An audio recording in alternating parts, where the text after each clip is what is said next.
When the chairman is away, the kids will play. We've got a insane asylum in the Toadstool boardroom today. Let's have some fun. What's up, Chris? Hey, what's up, bud? How you doing? Oh, not much, just the two of us. Logan is away on assignment. His assignment is going on vacation for a little while. This is a technique that we've developed where when we want big news to happen, like a new Nintendo Switch reveal, we make sure Logan is indisposed, and then you know for a fact it's getting announced instantaneously. Yeah, my understanding is he planned the trip and said they won't do it the same week that Donkey Kong gets announced. That would be insane. He literally posted a message when he posted it, when he set up the trip about this, and it was very prescient. And of course, the rumor mill is churning. But today it's the Toadstool Asylum, and we're not going to play the same game everybody else is playing. We're going to have a little bit of fun. For today, we are going to do a little bit of a Donkey Kong retrospective. As everybody knows, my friend of yours, the illustrious Chris Shriver, huge Donkey Kong fan. I'm a million years old. I've been playing these games for a very, very long time. And our lovely Logan did just review the new Donkey Kong Country HD Returns Re-Returnal Part 2 Extended Edition over at IGN.com. So it's a good time for Donkey Kong right now. So we figured it would be a good time to talk about it. I'm going to warn you all right now. None of us is Logan. We are not that organized. I don't know how chaotic this will be. I don't know how deep we'll go on stuff. There might be some stuff that we don't know about. There might be some stuff that we talk for way too long about. It is what it is. This is the Toadstool Asylum experience. So, Chris, first off, what you been up to? What's that? What you been up to? What have I been up to? Yeah. I have been... So, this past weekend, I started playing Star Fox 64 on the Switch. Oh, heck yes. But I gave one Joy-Con to my 18-month-old, and then I had the other one. So there was a little bit of him flying around and smashing into stuff and me shooting, and then there was me shooting and him flying around and smashing into stuff. And how is the 18-month-old as a pilot? Not great. He could use some work. I wouldn't recommend him to the United States Air Force, but or to the Star Fox squadron, yeah. But that's okay. But no, I mean, it's the first time in a while that, like, other than like Mario Kart, that I've like put a game in front of him, and it kept him his attention. We got like 3 levels in. Eventually he like gave me the other controller and just like watched me play it. He was like super into it. So that was fun. And then I dipped into Star Fox Zero on the Wii U because I was like, it can't be that bad, right? And then is it? It is. Oh no! Yeah, it's I never played that one either. either. Yeah. That's one of those games where we've talked about it. Like, I'm a Star Fox fan. Like, I think a lot of folks in particular like Star Fox 64, but I'm back on the original Super Nintendo. I love that game. And that game's great. And I definitely like, when I heard about how bad Zero is, I was like, I'm not doing that. I'm not spoiling my good feelings for Star Fox. We're just going to keep it light. We're going to keep it 64 and Super Nintendo. Yeah. I'm sure I've extra plugged this before, but if you're a fan of the Super Nintendo game, there's a 60 FPS mod for it that you can play on PC that's very good. Also, the Star Fox 64 PC port is available. That is also very good. I played that whole thing and have been replaying it over and over again, trying to get all the badges and everything. But yeah, Zero just... Miyamoto really dug his heels in the sand on that one with the control scheme, and it just didn't work out. No. It was a weird generation. Legend. I'm glad he's focused on theme parks right now. Yeah. Let me ask you this, Chris. What is your earliest Donkey Kong memory? So I am the youngest of 4, and when the N64 came out, it was basically like the Super Nintendo got unplugged. There were 2 TVs in our basement. There was like a 19-inch CRT, and then there was like a 12-inch CRT. And it had like, I remember the buttons like clacked into the side of it. And my brothers and cousins unplugged the Super Nintendo so they could play like Diddy Kong Racing and Mario Kart 64. And I was too little to play with them, and they were like, "Just go play the other Nintendo," and like I got shoved in a corner basically, and played Donkey Kong Country and Super Mario World were like the two big ones that I remember.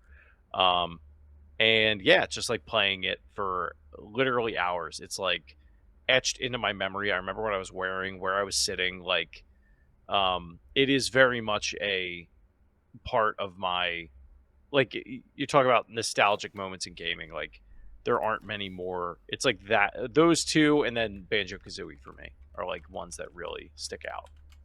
Yeah, I feel like Donkey Kong is one of those games that for a lot of folks, if you've been a gamer for a long time, you have some kind of specific memories around it because it's been around for so long, and it is iconic.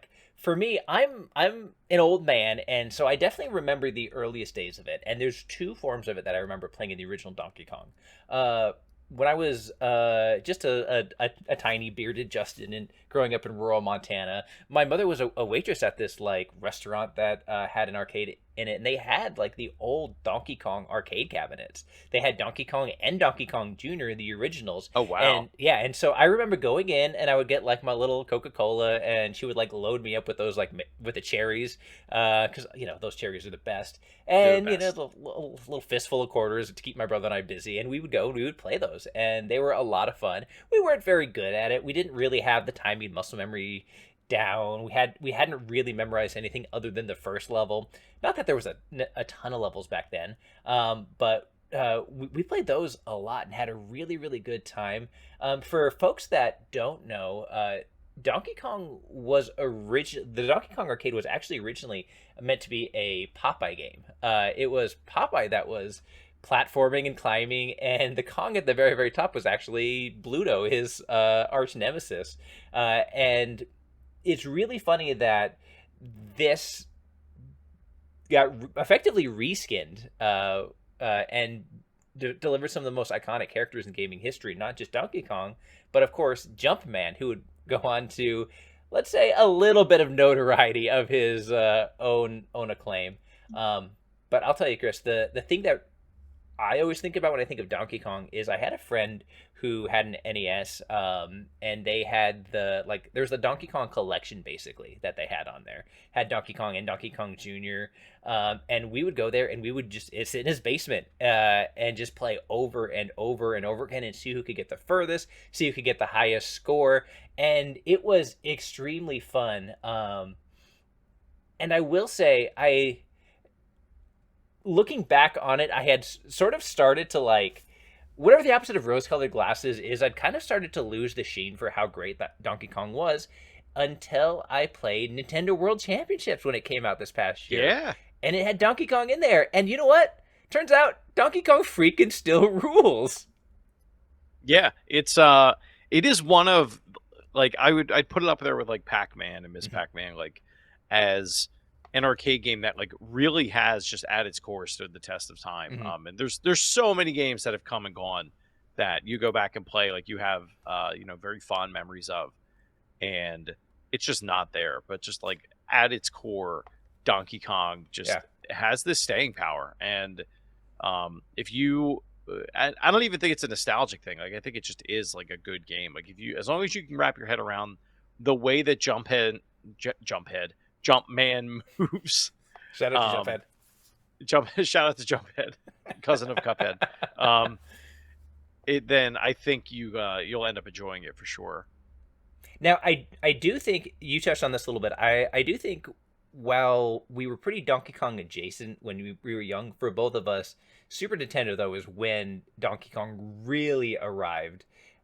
Yeah. To to me at least, I got Donkey Kong Country as a Christmas present one year, and I was astonished by how good that game looked. Talk to me a little bit about. Do you remember when you got exposed to Donkey Kong Country the first time? What you felt about it? Kind of your thoughts on the game?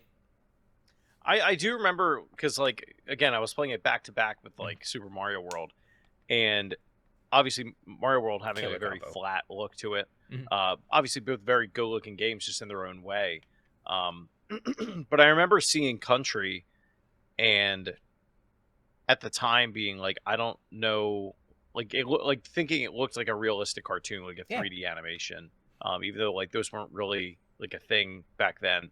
But like that fuzzy CRT really did make it give it a sort of a rounded edge. I'll say that the character models in the world and everything, and everything felt very dense just because like the foliage that they had in the background and the scrolling background and everything, and yeah, like I just for the longest time I thought video games will never look better, and then Yeah. I saw Super Mario 64 and saw Bowser and my head exploded. Um, like there are not to get too off on too much of a tangent, but like We can do whatever we want. I was thinking about this the other There's no Asylum, cops. whatever. There there are very few moments, or like I can pinpoint certain moments of like, oh my god, like in throughout my gaming history. Donkey Kong Country is probably the first, and then Mario 64 after. But like beyond that, like those numbers really do start to lessen as generations go on. Like the jump from PS4 to PS5, like you really don't. I feel like you don't really get it as much.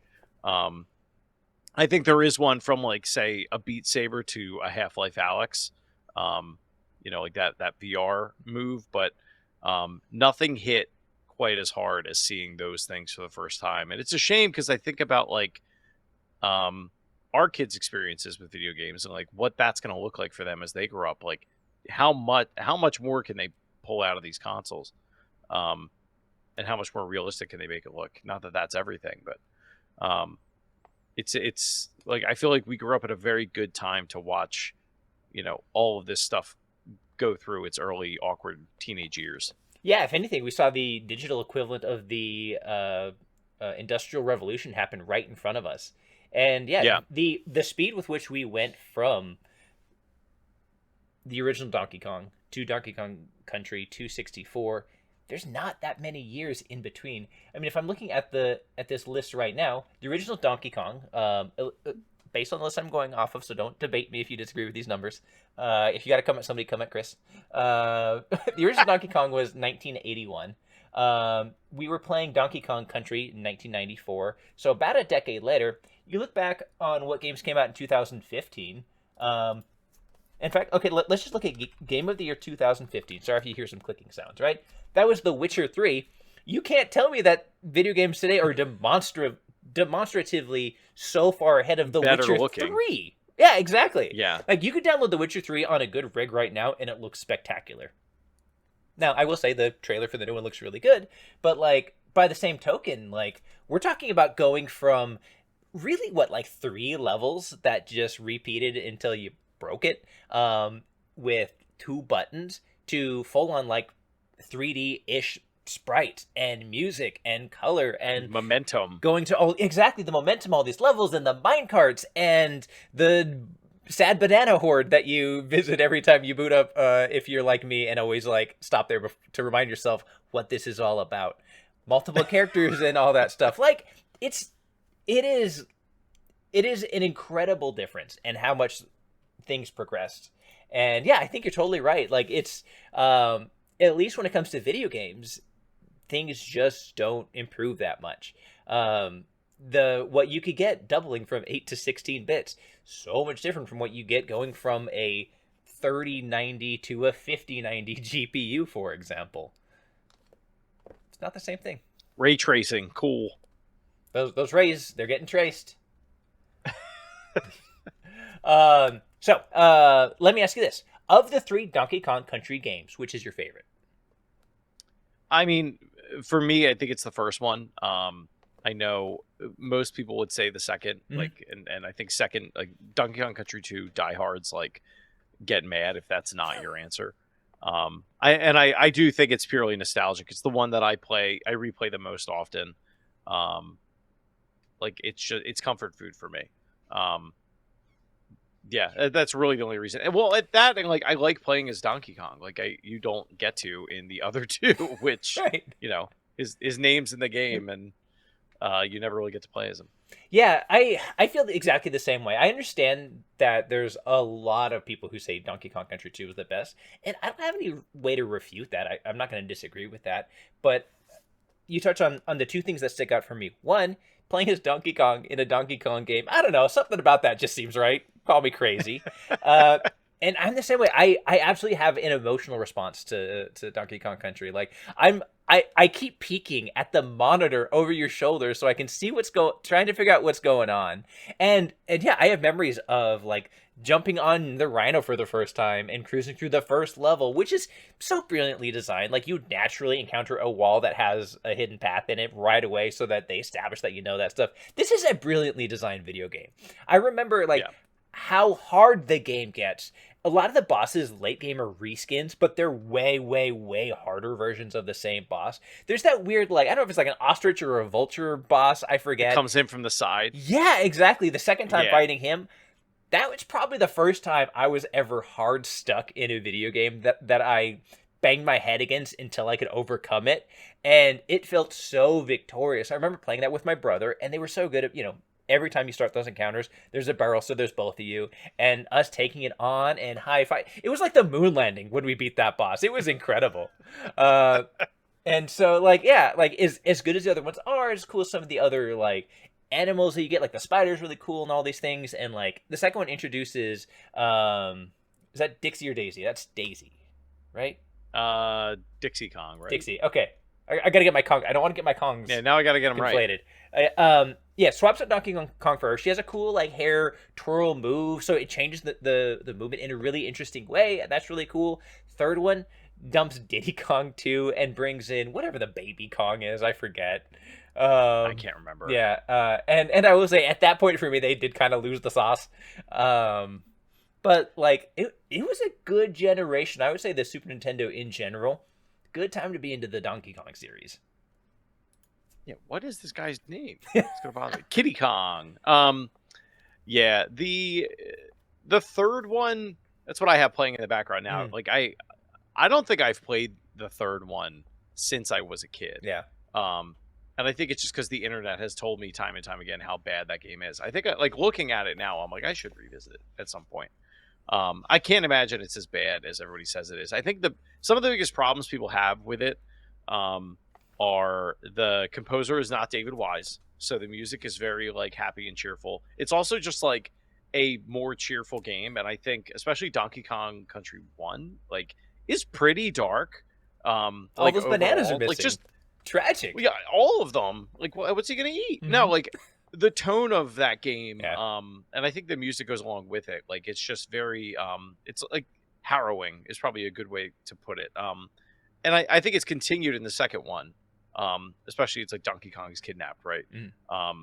But the third one is definitely more of like an upbeat, has more of an upbeat kind of vibe. And with the characters not being Donkey or Diddy, I think it takes people out of the experience. I mean, playing as Dixie kind of feels like playing a Rayman game to some extent, just because of the hair. Yeah. She can't throw her arms across the map, but her extremities are attached to her body. But like, yeah, no, I'm with Yeah. you. I hear you. Yeah. Although I will say the whole series makes things like collecting the Kong letters extremely satisfying. Finding the secrets is very satisfying. It does drive me crazy that you can get to like 113% completion in the first Donkey Kong, like 113.7, like some just terribly obscure number that's not really attached to anything, but like just finding hordes of bananas and all that stuff. It's a complete package. And I will say, you mentioned the composer. To me, the original Donkey Kong Country is the ultimate example of that like burning piano meme where they're like, yeah, it's just a water level. Don't go too crazy. And then you see with the flaming piano. Have they added that track to Nintendo Music yet? What, Aquatic Ambiance? Yeah. Or No, is I that think in there? they're both there. That Okay. and Sticker Rush Symphony. Yeah, you can like loop them. I think they have like that extended Thank play goodness. thing set up. Cool. What they don't have, I don't think, I have to look. So the GBA release of 3 was composed by David Wise. So like they just threw that score out and they were like, hey, can you come back and do another one? I don't know if that's in Switch Online, but it's also like it's not going to be in the SNES sound font. Like it'll be in the GBA one, which it's not 1-to-1, but like the songs are better. So it's like, I don't know, pick your poison. Let me ask you this though, because I'm glad you bring up the handhelds folks who listen to the Toadstool Boardroom a lot know that I wasn't a big handheld gamer. I didn't have a lot of access to handheld consoles and things like that. At the exact same time as the Donkey Kong Country games, there was a series that also came out on the Game Boy. There was Donkey Kong, Donkey Kong Land 2, Donkey Kong Land 2 and 3. Did you play any of these games, Chris? Yeah, so Donkey Kong 94 is a Game Boy game. It's like widely I would say considered that's one that's one of usually the considered best. the best, right? Yeah, it's like one of the best Game Boy games like made. Period. If you're a fan of arcade Donkey Kong, you should play it. I think it's like 90 something levels. Or it might be more than that. But it's yeah, it's like an expansion of the arcade game. And there's like a bunch of new attacks that you can pull off, like as Mario or as Jumpman. Actually, no, it is Mario in that one. Yeah, I'm looking at the box art now. It's been a long time since I played it, but it's got, for a Game Boy game, like, it's kind of nuts the variety that they added, that they put into what is essentially like an arcade game. It's like an enhanced arcade port. That game's super fun. The land games are nuts, or at least they were nuts when they came out. Like, playing those, if you have a DMG, like, playing those games on a Game Boy and being like, this actually works, like, is kind of insane. Like, to put it in an emulator kind of doesn't do it justice. What Or kind of playing games it are on they? Switch Online. They're exactly like the country games Oh, are. really? Like, Okay. it's a portable version of that. But there's like new levels. Like, they basically were like, all right, we're putting country on the Super Nintendo. How do we scale this back as much as possible so that it will just run on the Game Boy? But like, they're they're black and white versions of, or like takes on, the Donkey Kong Country games. They have their own original scores. They get like really trippy. Like, some of the levels get really weird.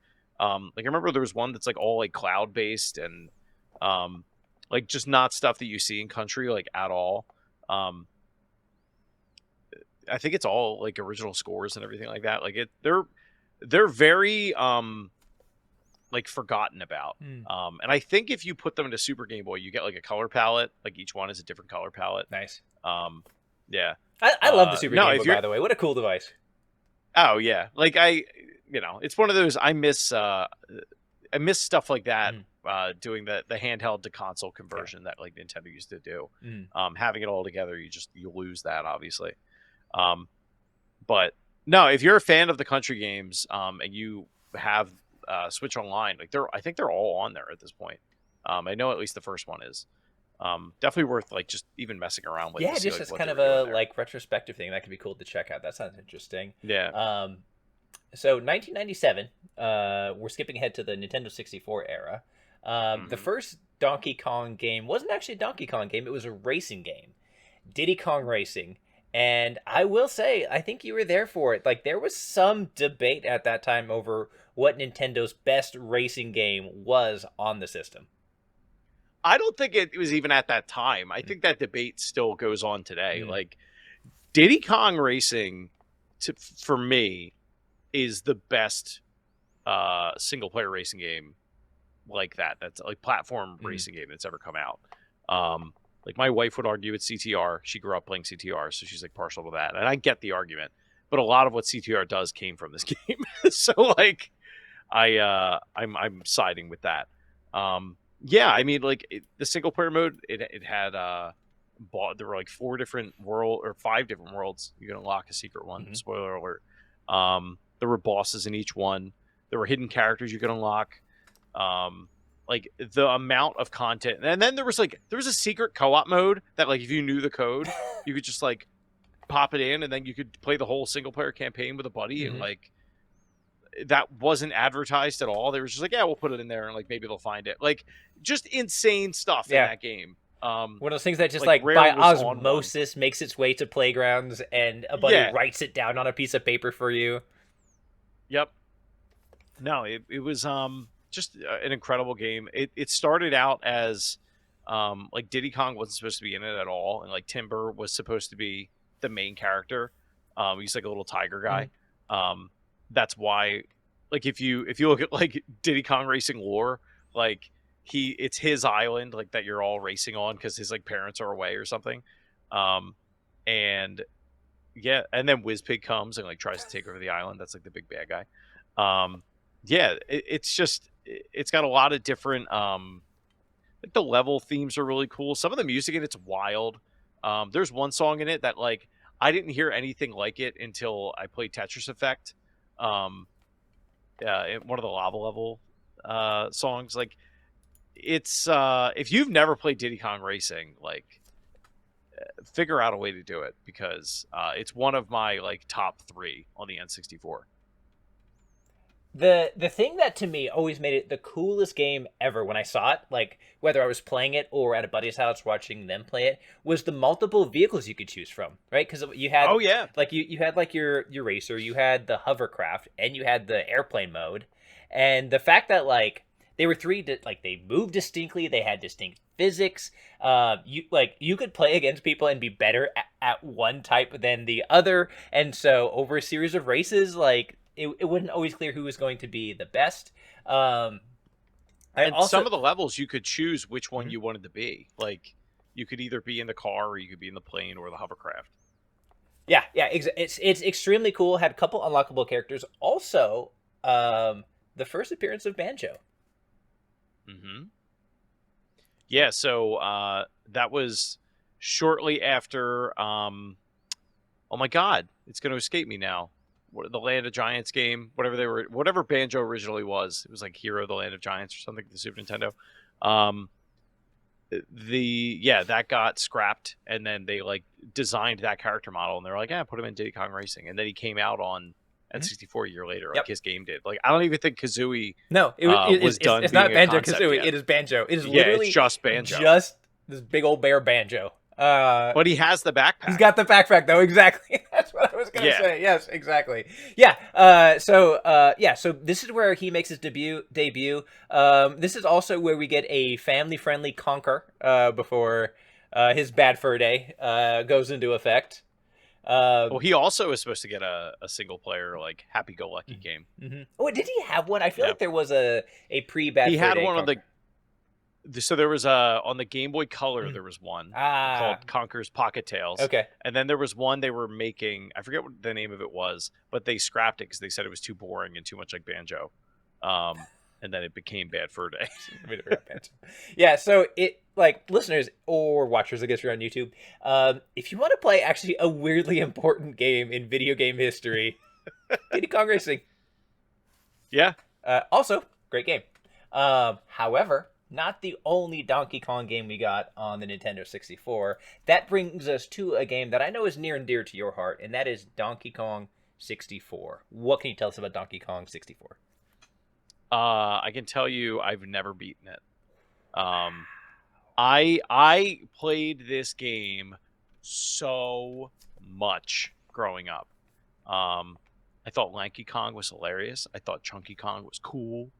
Um, I I'd love to know how far I got, but it is known as like the worst example of what not to do in a collectathon. Like there are what 5 Kongs I think you can play as. Each with their own Um, color-coded bananas to collect. Bananas and And coins coins. and and like unlockable abilities in every single level, and you have to play every level as every character and get everything. um and there's certain bosses that you can only fight as certain Kongs, and it is a massive game.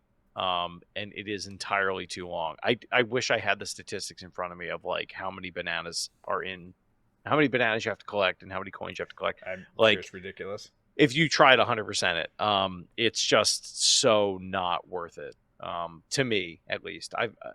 I started replaying it when it got re-released on the Wii U a couple years ago, and didn't get through it then either. So if you have gotten 100% of that game, you have my respect. The other thing I will tell you is it shipped with the memory expansion Yep. pack on the N64, which was a requirement for games like Majora's Mask. That's the only one that comes to mind right now. It wasn't that many. Maybe Perfect Dark. I think that was another one. You nailed it. But yep. Yeah, it's it's a platformer. Like, it's fun. All the different Kongs play differently. We haven't seen many of them since. Chunky Kong made an appearance in the Super Mario Brothers movie, but that's about it. And I don't see them ever returning to that formula anytime soon. Now, I will say, as we often point to this game as an example of that bloat, at the time, I don't know that the reception was that chilly to it. This comes at an era where beating games wasn't necessarily what you played games to do. A lot of times, you played games to play games, and padding the runtime was great. Nobody was trying to necessarily get to the credit screen. Having just more content for the sake of more content was not that weird, and a lot of times something that you would praise. Oh, I can play through this level 5 different times. Cool, that's great. Let's do that. And so obviously, in hindsight, I think it's a little bit rougher, but this to me is very much a product of its time game. Where if you were there at the time, reception to this game I think is much stronger than it is nowadays when we look back on it. Who is your favorite Kong? Who would you like to play as the most? I want to say Chunky Kong, but I remember he was really slow. I actually think it might have been Lanky. I think I played as him the most out of all of them. But I remember liking the idea of the peanut guns on Diddy Kong, but I don't think I played as him that much. He was very light. Yeah. What about you? I mean, I like the shooters. I like the peanut guns. Donkey. Yeah. Absolutely. And I'm glad that you touched on that expansion pack. Do you recall what specifically it did? It added RAM, right? So I think the N64, if my numbers might be wrong, I doubt it. N64 originally shipped with 4 megs of RAM in the jumper pack, which is what shipped with every standard N64 model. And the expansion pack, I think it either bumped it to 8 or 12. I know. So there's a looks like it brought it up to 8. Up to 8. Okay, yeah. So there's a myth out there that part of the reason Donkey Kong 64 needed that was because there was there's a memory leak that they could never find. And they were like, oh, we'll just ship it with an expansion pack because we have to get this game out by Christmas, and we don't know where it is. They couldn't patch it back then. I think that's been proven false. I was going to ask. I feel like we could deconstruct it at this point and see if that's the case. Yeah, I think people not have we, finally as determined, maybe you, but not. Well, not definitely not me. No, I don't have the time. No. But I think somebody did. Modern Vintage Gamer, I think, mentioned it in a recent video within the last year. But yeah, I just love that was a myth among developers. That's how they got around it because Rare and Nintendo are buddy. Yeah, and I will say that's the other thing that we haven't talked about too much is that the Donkey Kong Country era through 64, these are rare. The Sea of Thieves folks, they were this was before Nintendo literally sold them to Microsoft, which is such a unique deal. Could you imagine if I try not to, right? But imagine if Microsoft just I don't know, sold one of their studios. They're like, here, Sony, you can have Bethesda for $1 billion, and Sony's like, oh, okay, we'll buy that off of you. We'll see what happens. Yeah. We'll take them. Nuts. Which is also actually the interesting thing too is that acquisition included some characters. That's why Banjo is a Microsoft character now because that was a Rare owned property. And so now they own Banjo and they own Conker, but they don't own Donkey Kong because those are all Nintendo owned characters. Right. Everybody tunes in for the licensing talk. Folks love. No, I mean, well, I mean it is you want to talk about a business decision that ruined my childhood. It's that. I mean, I'll say this, the stuff that Rare put out on the 360 isn't that bad. I was a huge Viva Pinata fan. Yeah. It got better. It was pretty bad for a while though. I mean, honestly. But I'll say this, I enjoyed Cameo for what it was. I was disappointed in Cameo. I had high hopes for it. Yeah. I had higher hopes for it, I would say. I remember playing it in GameStop before the 360 came out. They had the demo kiosk set up and be like, this is amazing. Oh, you saw all the And characters on like, screen and the very super glossy HD graphics. It was very yeah, cool. like it was playing it on a flat panel. Yeah. Yeah, but like I mean, that but we Samsung with the big power button. yeah. So okay, all right. As an aside, so when I was getting my Xbox 360, I wanted to make sure I had a TV that would make it look good, right? So I found out the exact model that they had in the kiosks, and I bought that exact Dude, model. I asked for that for Yes, Christmas, and my parents were like, "You're not getting that." They got me a Vizio, and then the funny part of it was, I like plugged it in, and I was like, "Yeah, I guess it looks pretty good." And then I was playing Gears of War for like 3 or 4 days, and I was like, "There's like snow on this. What is that?" Here, I didn't plug in the component cables. I like was still using like yellow, red, and yeah. Had the composite. And then it was like, oh my god, like this looks so much better. All right, so here's how big of a nerd I am. And listeners, feel free to check me on this. If I recall right, the model. You're doing this off the cuff? Yeah, if I recall right, the model Okay. of that TV, it was a Samsung LNR 237W. 237W. That is what I believe it was. Oh my god, you're right. And what else would people tune into a Nintendo podcast about if not to talk about the model number of the Samsung TV that was on the Xbox 360 kiosk? That is You will only get that here. In the asylum. Yep, exactly. Logan, who is not dead, is rolling over in his grave right now. Yeah. We should probably get back on topic. So, Nintendo 64, pretty cool era for Donkey Kong. And I will say the Nintendo 64 era actually is pretty compact. That was not their lead console for that many years. It wasn't that long before we transitioned to the GameCube. And I will say the GameCube is where things get weird. You know what we did not have on the Donkey Kong, Chris? What's that? Just a regular Donkey Kong game. Oh, wait, you mean on the GameCube? What did I say? You said, do you know what we didn't have on the Donkey Kong? Oh, my God. Sorry. Yeah. If you want to know what it's like inside my brain, just know that I can recall the model number of an obscure Samsung TV from 20 plus years ago, and I can't just assemble normal words in a reasonable order. I'm sorry. Here I am. This is why we have editors. But the GameCube, back here. Very weird era for Donkey Kong. Not a single normal Donkey Kong game. Not a Donkey Kong game that really controlled normally even. This was the age of Donkey Konga. Not only that, the age of the bongo, right? Uh-huh. Yeah, exactly. That's when we got the bongo. So, assuming this list is right, which, again, if it's not, blame Chris, even though he didn't make it. We had Donkey Konga in 2003, Donkey Konga 2 in 2004, Donkey Kong Jungle Beat, which also used the conga, in 2004, and Donkey Konga 3. The rest of that name is in Japanese, and I'm not going to embarrass myself pronouncing it. This was a peripheral-heavy Donkey Kong generation. Chris, have you ever had the pleasure of playing the bongo drums for any of these Donkey Konga games? Justin? Uh-huh. I was a Donkey Konga fanatic. Let's go. Absolute fanatic. Wish You Were Here was on there by Incubus.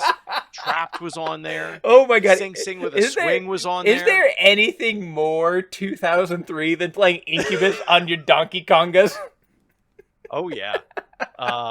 Man, I loved these games. Like and this was I think this would have been before Guitar Hero. All right, so explain the premise. Let the audience know what these games are about if they haven't had a chance. So, Donkey Konga 1, 2, 3, which is exclusive to Japan.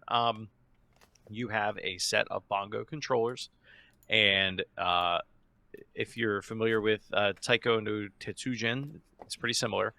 So you two bongos, you hit the left one and the right one, or you can hit both. There's also a clapping mechanism. So there's a little microphone built into it where if you clapped, it would detect that you clapped.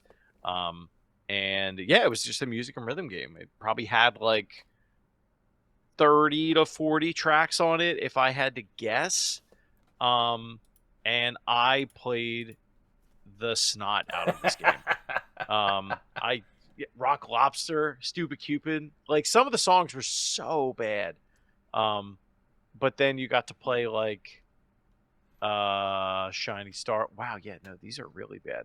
Oh no, it had the Pokemon theme. Okay, there I'm you looking go. at the set list right now. Yeah. Yeah, and Kirby Right Back at You, which Uh-huh. was a Saturday morning cartoon that I Yep. used to watch every Saturday. No, I um, to make a long story short, I had a very hard time in the 6th grade adjusting to the 6th grade, and the first Donkey Konga was like what healed me. Like, it was like I came home, Incredible. I did my homework, and I played Donkey Konga. Just feeling those beats. Heck yeah. Did you play Jungle Beat? So I wanted to talk about Jungle Beat. So Jungle Beat is, again, you thought we were weird before. We're about to get even weirder. So Donkey Kong Jungle Beat, picture a full on like 2D Donkey Kong adventure game. Except you control it using exclusively the bongos, and you're effectively flying around on this bongo jetpack apparatus thing, which I think we eventually see in the Smash series. And so you're like hitting each drum to like turn your angle. It's like, okay, this No, is am I thinking of the wrong thing? you're mixing them up. Oh no, You're what am I mixing thinking them of? up. So that is Donkey Kong Barrel Blast. Oh on the my God, Wii, you're which right. is a terrible game. Absolutely abysmal experience. No, Donkey Kong Jungle Beat is a it is a 2D platformer. Okay. It is directed by, and I always get his name wrong. I'm gonna try and say it. Yoshiaki Koizumi. Okay. It's Koizumi joint. But you control with the yeah, Kongos though, right? you do. Okay. But yeah, you control it with the bongos, and there are like evil Kongs like throughout the jungle that you have to fight. But it's basically like a 2D platformer that you, when you get up to an enemy, like you hit both of the bongo drums, you jump on top of them, and then you can like punch them like with the bongos. The bongos. The finisher on like all the bosses is you like just like beating the crap out of it. It's an awesome game. It's one of the best looking GameCube weird. games. It is so weird, and I love it. Yeah. It also like it shares some DNA with Mario Galaxy, like just like the aesthetics of it. Like a lot of that team went on to make Mario Galaxy. Interesting. Yeah. Yeah, the Conga to Galaxy pipeline remains strong, I guess. Yeah. Weird time. At the same time, concurrently, once again, and I will say I skipped over a little bit of some of the Game Boy Color games, but on Game Boy Advance we had Donkey Kong Country, which I think, if I'm not mistaken, is just a full-on port of the original Donkey Kong Country. Yep. I think that's the first time we got that. That's also the first Mario versus Donkey Kong game, if I'm not mistaken. Yep. So then we had classic NES series Donkey Kong, which is throwback, Donkey Kong Country 2, DK King of Swing, Donkey Kong Country 3. So again, those three Donkey Kong Countries, straight ports to the game GBA, which, by the way, like if you were on for the Game Boy Advance generation, it really was just like having a portable Super Nintendo, which is like the coolest thing ever at the time. I remember you dudes just playing couldn't like, see it. Right. I remember dudes playing like Doom and stuff on it, and like it was great. Yeah. Did you ever play the original Mario vs. Donkey Kong? I did. Okay. Yeah. At the time, I really enjoyed it. I've gone back since that. have you retconned your opinion on it since then? Oh, it hasn't aged well. What was the control? What was the one that just got that remake? It was that one. It was Mario that vs. one. Donkey Kong. Okay. And they like added levels to it. Yeah. The problem is like the hitbox is so sensitive. So, Yeah, like, I remember Mario you were pretty just, mad like, about it, taps actually. I remember talking about it on the real show. bad. Yeah. Yeah. It's rough. So, yeah. What is the gameplay of the Mario vs. Donkey Kong games? So there is like I keep thinking March of the Minis, which is like I kept wanting to reference that too. So I don't want to talk about the wrong thing. Mario vs. Donkey Kong is inspired by the arcade Donkey Kong game, but it's like that and then some, where there are like puzzle boxes that you have to unlock with keys. Yeah. And like you have to solve little things to like get across the level to get to like the next thing, and then eventually fight Donkey Kong at the end of like a series of levels. And the problem, yeah, but like I said, the problem with that game ultimately is the way Mario moves is very stiff. He doesn't feel like Mario. Even arcade Mario, he doesn't feel like arcade Doesn't even Mario. feel like Jumpman. Yeah, and you could tap an enemy like a pixel over too far, and because you're not directly over their head, like you will die and have to start that section Great. over. Yeah, it's pretty rough. that sounds not ideal. Yeah. After the GameCube, we had the Wii, so that's where we had Donkey Kong Barrel Blast. That's the one I was thinking of. Which is just, again, it's Lunar Lander as Donkey Kong somehow, if that makes any sense. Which honestly it didn't. That is also where we got Donkey Kong Country Returns, and my goodness, that game effing rules. When's the last time you played it on the Wii? Oh God, probably when it was concurrent on the Wii. When it came out. I have not played it. I did not play its previous remake, or its newest remake, but I played it when it came out, and freaking love that game. Yeah, I at the time I really enjoyed it, and Logan mentions it in his review. On the Wii, the most annoying thing is, like, I think to beat up enemies you have to shake the Joy-Con, and like you're constantly doing that.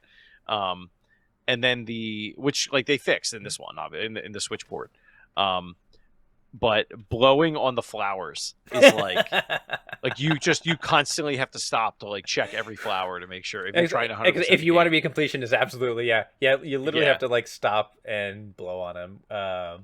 Yeah, weird console, but like the level design was immaculate though.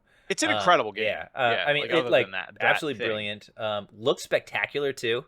Really, one of those games that I feel like pushed the Wii hardware as far as it would go, because I mean, honestly, it was effectively a GameCube with motion controls. So that looked fantastic. We also got new play control Donkey Kong Jungle Beat. I never played that. I assume you just shake your Wii remote. It works exactly the same way. Yeah. I mean, it was like, hey, we're not selling bongos anymore, but everyone has these, so they like repackaged it. There were a couple new play control games that like, this one was fine. Pikmin was the best one, but yeah, Pikmin really benefited from pointer controls. So I think we both liked Donkey Kong Country Returns on the Wii. You know what I liked even better than that though? Donkey Kong Country, have an idea. Tropical Freeze on the Wii U. Yeah, buddy. Oh man. So this is one I distinctly remember. My lovely wife, she's like dabbles in video games occasionally, but she doesn't play it. Frankly, it's probably been at least a year since the last time she played a video game. Not a big gamer. She and I played this together, and it was awesome. It was a test of our marriage because this game is so hard. And I say that as somebody who plays a lot of games, plays a lot of platformers, considers himself honestly a pretty skillful gamer. This game is so freaking hard. But it's another one where it's like, it's immaculately designed. Like, it's the sort of game where, like, when you fall into a pit, when you get hit by an enemy or something, you know you made a mistake, you know you messed up, you know you want to take another stab at it. I played the heck out of this when I dropped. I think it's one of the best games on the Wii U. I completely agree. It was one of those ones that I remember the day I got it, which I can't say about a ton of games, but like that whole day, just like going home and going through as much of it as I could before I just started crying. Like you said, it's a beautiful looking game. It really fixes a lot of the problems. Not that Returns has a lot of problems, but like it just enhances the experience that much more. That like really brings it over the edge. Honestly, the biggest thing for me. So at the time, it was when I started getting into like collecting retro games, and I used to play like DuckTales regularly on the NES. That's a great game. And then, shout out to the Moon Level theme. And you could play as Cranky Kong in this, and he basically plays like Scrooge McDuck. And then shortly after this came out, Shovel Knight came out, and then you can also play like Scrooge McDuck in that. So like I had this full year of just playing like Scrooge McDuck in platformers. Just pogo bouncing enemies left and right everywhere you went. It was like fantastic. Play some Zelda 2, bust out that exact same move with Link's sword. Yeah. Yeah, yeah, I iconic. will say this game on the Wii U, this was one of those weird ones. It might have been one of the only ones that did it, where if you went into gamepad mode because it used so much of the power of the Wii U, you couldn't also use the TV. Like Mm. I think if you threw it up on the TV, it didn't do anything on the gamepad. It just like made it It just went black. dark. Yeah. Um, I could be wrong, but I remember like that I remember feeling a certain way about that. Mhm. Yeah, I don't know. I don't recall that detail specifically, but I just remember really just like playing through it, and like I'm a sucker for any kind of like icy theme. I forget I forget what the premise was for why the entire island was frozen over. But like I like the aesthetic of it. Again, it looked really good. I will say the to me the uh as much as we sometimes talk about how Nintendo did seem to struggle a little bit with the HD generation, the stuff that they made looked amazing. Oh yeah. And I think that this game looks particularly incredible. It would eventually get a port on the Switch, and the most notable thing about that port was the addition of Funky Kong, which was like kind of their answer to an easy mode, which I thought was really clever. He had a bunch of additional moves. As far as I recall, he couldn't actually die by falling into a pit or anying. He had Yeah, like he like busted out a I was like he had a surfboard, and then he would just surfboard. like yeah. Yeah. He had like I think like he could hover. Like, uh, yeah. And so it was a cool solution to make a really good but really hard game accessible to other folks, which I thought was cool. And like if you're a sicko, you just don't use them. Yeah.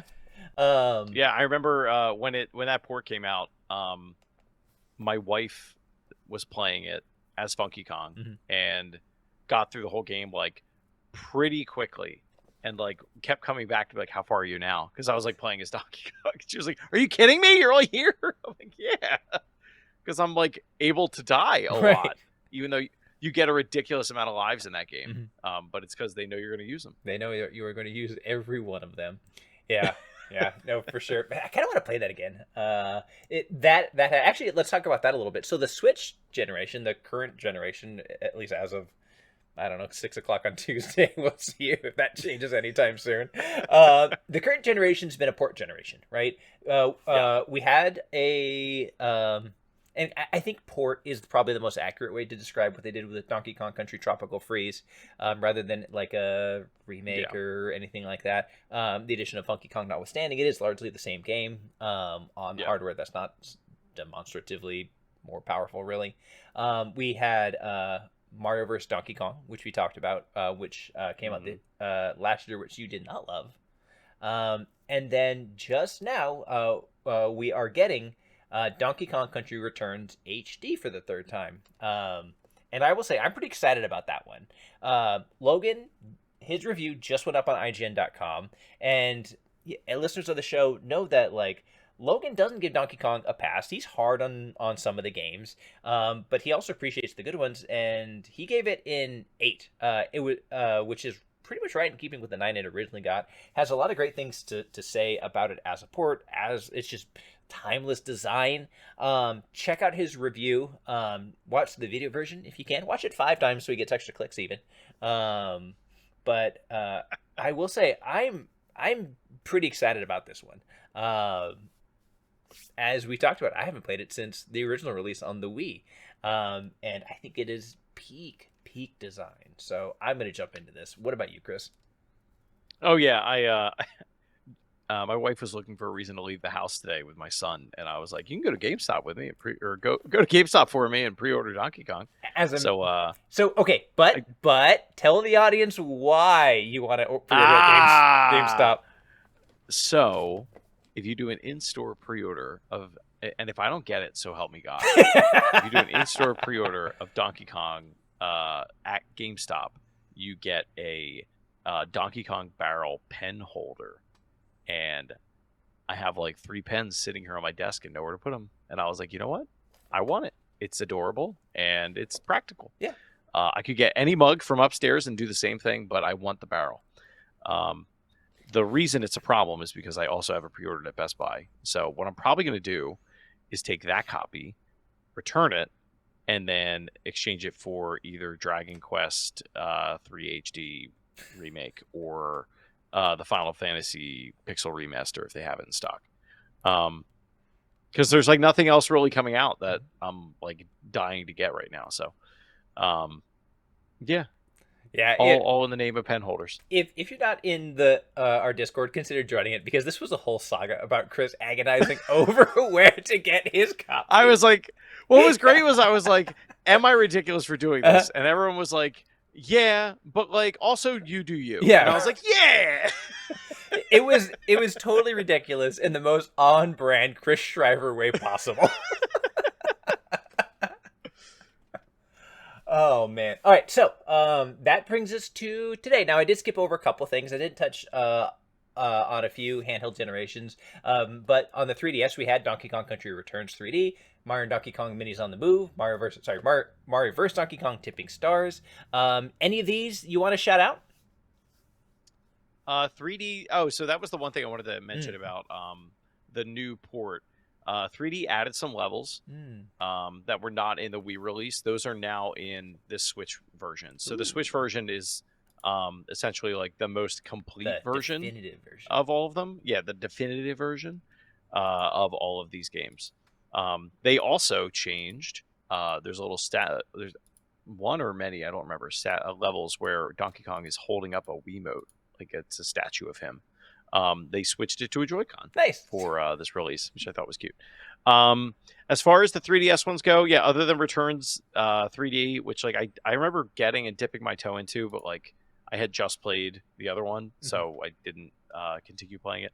Minis on the Move, I am looking at the box art now. I definitely played this. All the Mario and Donkey Kong mini games kind of blend together. The best one that I remember was Mario vs. Donkey Kong 2 March of the Minis on DS. I definitely played that one the most. I can't tell you why. I just know that that's the one I played the most of. And they cranked like a bunch of those out. Diddy Kong Racing DS is a DS port of the N64 game. It has a couple additional features that are like DS-centric. Specifically, I don't think it's a good port. At the start of every race, you have to scratch the crap out of your touchscreen in order to get a boost. And that gets real old real fast. You look real dumb playing it. So if you're going to play that game, play the N64 release. They also added some characters in that one. I don't remember which. I think we said it was Dixie. What's the other one? Oh, Candy Kong? No, not Candy. What's the girl Kong you could play as in 64? That was Candy, right? Let's look. Candy Kong. I thought Candy Kong was nope. It is Donkey Kong 64 characters. Tiny Kong, because you can get real small. I should have known that because of the rap. Which, by the way, we glossed over. The DK rap is We iconic. Definitely glossed over that. Can we talk about that for a second? We're coming up our last couple minutes, so let's talk about that rap a little bit. That has gone through the ultimate curve of, at the time, I think it was thought up as a little bit cringe. Yeah. Now it is iconic. Yeah. And no one has come close to like replicating a moment like that. Not even. So that was Donkey Kong 64, right? Yes. Yeah. All right. So Chris, my question for you: how much of the DK rap do you know? Here we go. So we're finally here, performing for you. If you know the words, you can join in too. Put your hands together if you want to clap as we take you through this monkey rap. DK Donkey Kong. DK Donkey Kong is here. He's the leader of the bunch. You know him well. He's finally back to kick some tail. His coconut gun. No, wait. Is that right? Yeah. His coconut gun can fire and burst. If he shoots you, it's gonna hurt. He's bigger, faster, and stronger too. He's the first member of the DK crew. DK Donkey Kong. I don't remember how Diddy Kong starts, but I know they sing about I am so impressed. I am absolutely blown away. Honestly, that was so pitch perfect. We might get a copyright strike. Like there were, Wow. yeah, there might be Nintendo ninjas on the way right now, ready to just serve you paperwork because of Oh how. my God, they're here. No. That was amazing. Oh wow. Okay. Thank you. Well, Thank you. on that note, I think that should take us to the end of the show because I don't know how we can top that, Chris. I'm good with that. All right. So, well, let's finish with this. What do you want to see out of this series next? What's the future hold for Donkey Kong? Oh man. So Besides the Seth Rogen movie, yeah, which I'm sure will be great. I mean, that's pretty much inevitable at this point, right? The if you're familiar with the story, we've talked about it on our Discord a bunch, and I think on this show. But there was a canceled Donkey Kong game where like they were talking about like you could uh, ride vines like in Tony Hawk. Like I thought it would be like an open world jungle game. Like I think that would be super cool. The way I remember like hearing Odell describe his dream one as, and I would agree with them, like a 3D action platformer in the vein of like a Mario Odyssey type thing, but like Donkey Kong just feels very like powerful, not heavy and slow, but like powerful, where he's like grabbing trees and branches and stuff and just like swinging around and you're fighting enemies. Like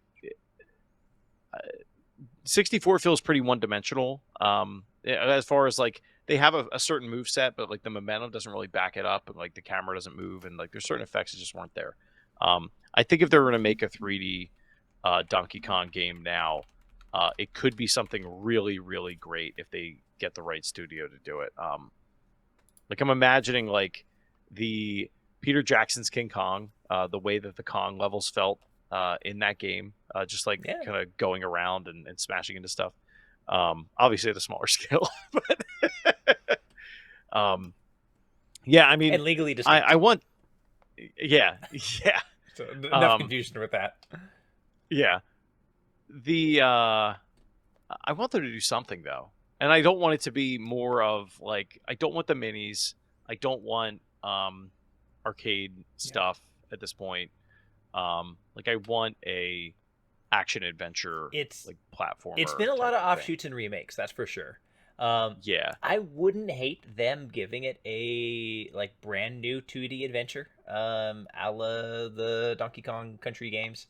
I think that they've been sort of like dancing around it for a long time, and I think if you look at what they did with something like Super Mario like Wonder, bring in some new ideas, do something different, give it a weird twist or premise, that could be a lot of fun. But I'm with you. If like I could wave a magic banana, a big meaty 3D action platformer like in the Odyssey style or something like that, maybe a chance for redemption in some people's eyes for Donkey Kong in that space, I would love it. I think that would be so much fun. I think that because of the unique characteristics of the character and the way that he climbs and jumps and swings and, like you mentioned, is often like the big strong one on the field and isn't just, evading and ducking and hiding, I think that could be a lot of fun, and I think you could do a lot of cool stuff with it.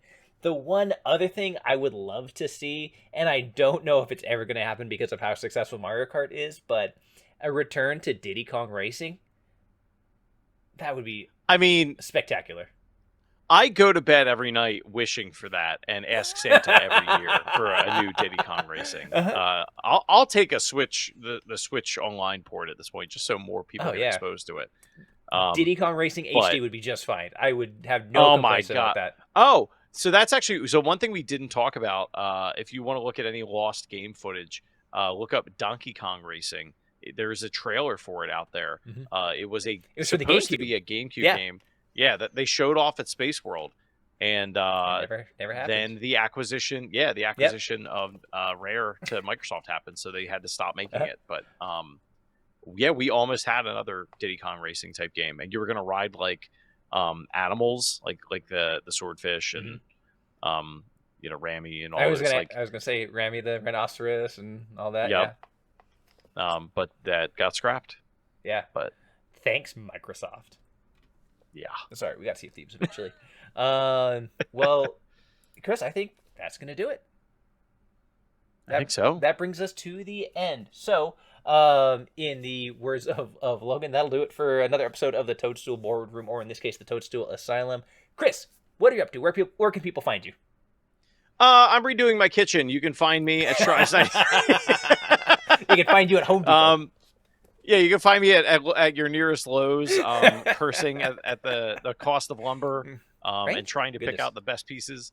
No, I mean that's really my main focus. I'm not playing a ton of games right now. If I am, it's like on the Analog Pocket right before I go to bed. You know what? No, actually, you know what it is? I've gotten in a really bad habit of playing Pokemon TCG Pocket in the shower. Like I'll like what? tap.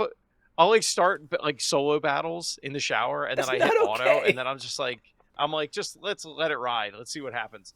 And now what's okay? But you're not bringing it in the shower though. It's sitting on a shelf in the shower. Yeah.